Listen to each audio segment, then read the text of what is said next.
Bonjour à toutes et à tous. Vous êtes dans l'émission Zarlor Pays, une émission présentée par Aaron et Léon. Avant de se lancer, savez-vous ce qu'est un Zarlor ? Mot pour mot, c'est un jarre d'or. Cette expression nous vient du temps des pirates. C'était la jarre où ils cachaient leurs pièces d'or et leurs trésors. Dans cette émission, nous allons vous présenter le trésor du patrimoine réunionnais. Aujourd'hui, on se retrouve pour parler d'un personnage très important dans l'histoire de la Réunion. Il était esclave et il a permis l'exploitation commerciale de cette orchidée que l'on connaît mieux sous le nom de vanille. Aujourd'hui, on va parler de Edmond Albilus dans cette édition de l'émission Zarlor Pays. Je vous propose un petit retour en arrière, en 1841 plus précisément. Américaine de genre Vanilla.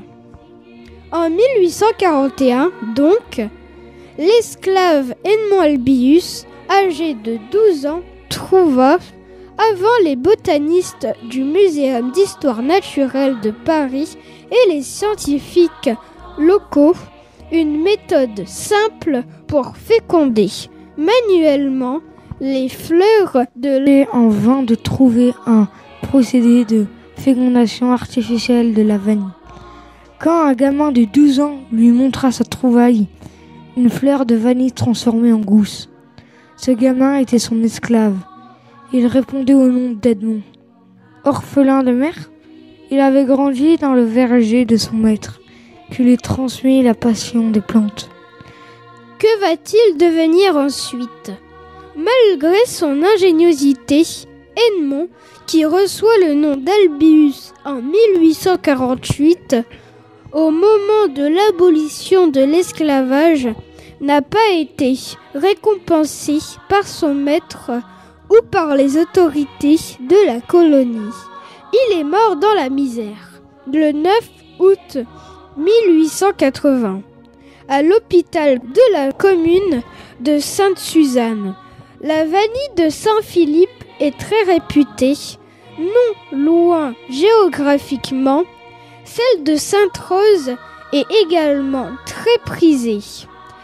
Notre île étant volcanique, on trouve les forêts qui abritent les cultures de vanille bourbon se trouvant sur d'anciennes coulées de lave.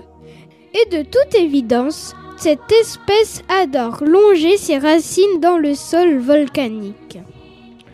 Toutefois, ce produit de très belle qualité peut parfois révéler des très mauvaises surprises. Beaucoup de consommateurs ont été déçus pour diverses raisons. Une des arnaques les plus courantes est de remplacer le caviar de la vanille par autre chose, ou voire rien. Comme ça, les gousses restent aussi belles et charnues, mais sont dépourvues du caviar qui avait la qualité de la vanille.